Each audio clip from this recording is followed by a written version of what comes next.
Welcome to I Love This Thing So Freaking Much, a podcast about passion. My name is Sophie Katz, and today I am joined by Rabbi Josh Gishner, who is the rabbi educator of Temple Shalom in Chevy Chase, Maryland, and the founder of the radically inclusive online learning community Wrestling with Torah. Welcome to the show, Rabbi Josh. Hey, everyone.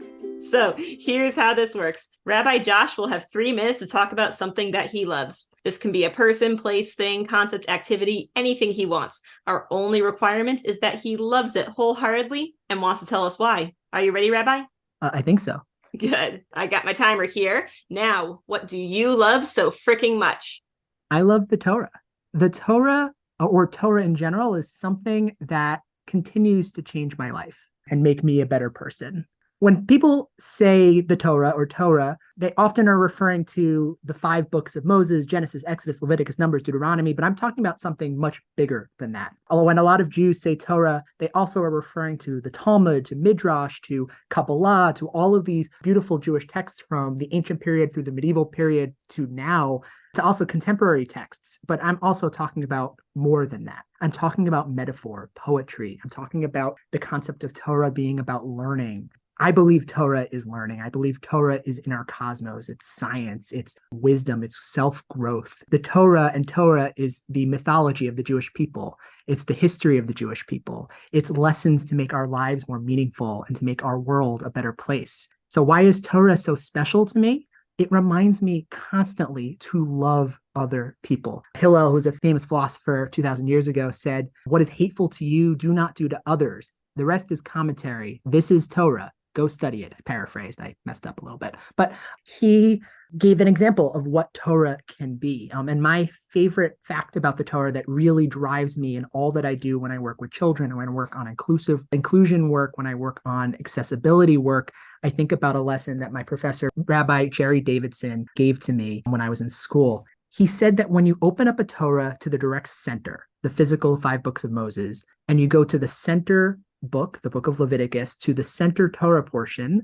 Parshat Kiddushim, and you go down to the central verse, you find love your neighbor as yourself. And he says, because love is the center of it all. And that's literally true. That completely changed my world when I learned that literally love sits at the center of the physical Torah. She's not actually a rabbi. She would have been a rabbi, Nechama Leibowitz. She lived in a different time. Nechama Leibowitz says, the Torah commands us to love our neighbor with the highest quality of love that we reserve for ourselves. And when I think about my work as a rabbi, as a Jewish educator, as a leader on inclusion, on a leader on accessibility, on a leader on making our world a more equitable and kind place, I think back to this concept that literally everything the Jewish people does comes back to learning and comes back to how learning helps us to love other people and reminds us to love ourselves along the way. That's awesome. Thank you for telling me about Torah today. Oh, you're welcome. It's a lot of fun. It always helps you to learn something new. Absolutely. You mentioned that the Torah is poetry. Can you talk a little more about that? It's a lot of stuff that you miss in translations. When you look at the Hebrew, there's so much poetic parallelism and poetry that helps the text come alive, which reminds me that, the ancients who wrote this were thinking about this very thoughtfully. This is not just text that were thrown on a page. Every letter of Torah has a reason to it. And the Jewish people have been trying to dissect each letter for centuries.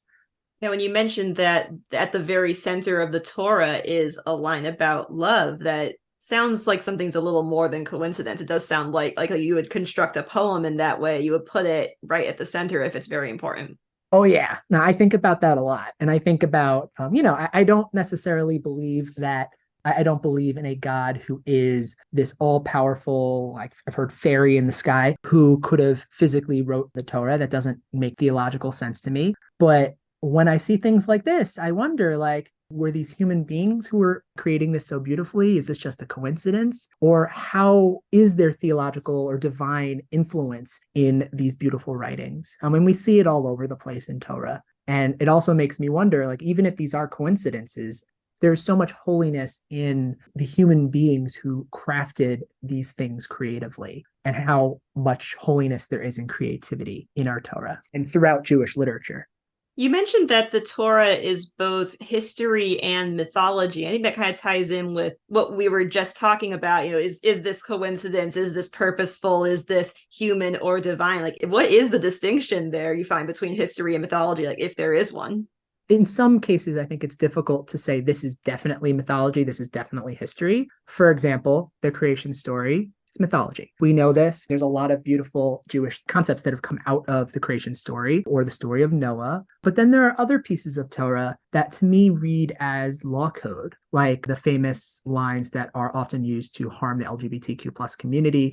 There is some history to that because they're very similar to like the Code of Hammurabi and other ancient codes. But then there are other things like the wandering tent in the wilderness, the Mishkan, the tabernacle, that we just don't know. There are elements there that could potentially tie back to a historical moment that we just don't know. And I think that's part of the fun of Torah and part of fun of being Jewish. There are so many traditions that argue that there is an answer. And Judaism, we are the people of questioning, the people of trying to seek wisdom and knowledge, and we just don't know everything. Ultimately, I think there is a lot of truth in Torah because that truth might not be capital T truth, but lowercase t truth, not literal truth, but truth to help us live a more meaningful life. For instance, one of my favorite life cycle moments is when welcoming a new baby girl into the covenant between God and the Jewish people for a baby naming. And we talk about in Genesis, Abraham and Sarah welcome in 3 desert wanderers from the heat outside. And one of the rituals that he does is he washes the feet of these 3 wanderers in the desert, which is an ancient Near Eastern custom, which we actually bring into our baby namings with little girls, where the parents usually wash their feet or sprinkle a little bit of water on their feet as a symbol. And this is a reminder of how important it is.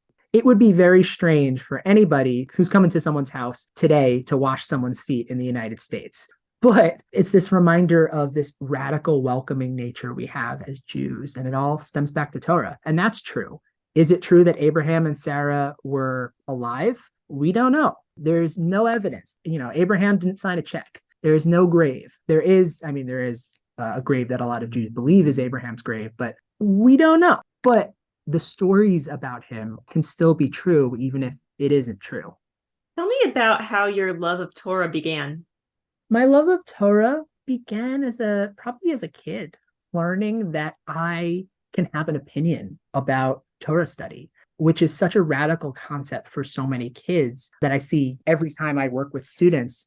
Oftentimes, you're not given a voice and a voice to disagree. That's my favorite part of Torah study, being able to disagree with the text, disagree with other figures that have said things about the texts, and in particular today, bringing in diverse voices that have not been represented in the texts. Queer voices, in particular Jews of color, in particular disabled Jewish voices, voices from interfaith homes that haven't been voiced in the text in the past. And this really stemmed. I was a kid growing up. I was closeted at the time. I'm a queer person. I always had Tourette's, and being able to be somebody with a particular opinion, to be able to express that in Torah study is just a magical thing.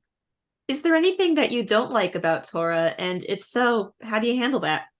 I think the biggest thing that I don't like about Torah is when people weaponize Torah against people. For example, it's very common for homophobes to use certain Torah voices to make the lives of trans people and queer people, gay people, bisexual people miserable. So much so that actually the conservative movement a number of years ago came out with a response to this idea, talking about shame. The Talmud teaches that shame is one of the worst things we can do to a human being. And they referenced how often homophobes and transphobes have shamed the LGBTQ plus community over the fact that they are trans or queer or gay or pansexual or asexual. And it notes that actually the Talmud teaches if you shame somebody, that shame dissolves all other laws in the Torah, which actually eliminate the 2 homophobic verses and the transphobic verse and all other verses that are used to shame people. And I see it on social media all the time. I see it when I walk in my local town to go get the supermarket if there's someone preaching in the town square. People who weaponize the Torah against people without understanding the history, the nuance, without understanding the actual words. That's actually something that really grinds my gears, is when people who just see a translation and don't realize that every single Hebrew word has 3 to 5 meanings. Mm-hmm. And there's so much nuance that can be found. Those are really the two big things: weaponizing against marginalized people, and when people will make declarative statements about the Torah without fully understanding the history, the Hebrew, the context, things that Jewish tradition holds to the highest regard. I think people try to simplify things a lot, and the world isn't that simple, and the Torah, fittingly, also is not that simple. Oh, yeah. Even down to the first word. The first opening line is Bereshit bara Elohim et hashamayim v'et haaretz, which most Christian Bibles, it starts off with, in the beginning, God created the heavens and the earth, which is not totally accurate. When you read forgetting about the fact that when you're just reading without the Hebrew, you're missing the fact that there's this beautiful word et. And et doesn't have a direct translation into English, but it is a definite article. So we're talking about not the heavens and the earth, but we're talking about the heavens and the earth. Mm-hmm. And also, if we want to talk about Shemayim, Shemayim can literally mean the sky. It can mean the heavens, and we can talk about the theology of that. And the earth, haaretz, it means more than just the land. It could mean the earth. It can mean so many different things. And that's not even talking about the beginning, where Bereshit, that opening word, doesn't mean in the beginning. It literally means when God was creating, or in beginning. There's no the there. It's just so bizarre how people will take their translations of translations of translations as the word of God when they don't even understand the Hebrew, which is the oldest version we have. And it feels so much more interesting to think about all the possible meanings than to say, no, this is the one way that it is. Oh, yeah. That's my favorite part. One of my favorite parts of being a rabbi is when working with a group of kids and we talk about how things are translated or what things mean. And when a child, a teen too, but especially when a child is given the permission because they think they're not allowed to for some reason, but when they're finally given the permission to unpack the text and understand it for themselves and disagree with me. And that's the coolest thing. Especially, usually it happens around like 3rd or 4th grade. And there's this big smile. And they're like, oh, because that's when a kid is really starting to understand things from an academic perspective in a different way and from a theological perspective in a different way. And especially, I love it when kids are openly atheists or agnostic and want to share all that with me. It's usually this thing that they try to distance themselves from me and the other clergy, but it's actually something that brings us much closer together. We're able to have a serious conversation about their connection to Judaism, and it's beautiful. Rabbi Josh, thank you so much for telling us about something you love today. Oh, you're welcome. It was my pleasure being here. It's very exciting.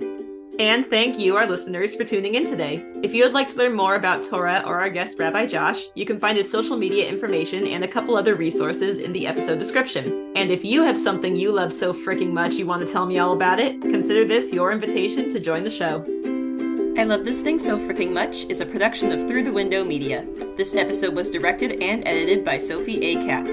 You can find us at Through the Window on Twitter, Facebook, Instagram, or Tumblr. That is THROU the Window at all the social media sites. Be good to yourself, be kind to each other, and you'll hear from us again soon.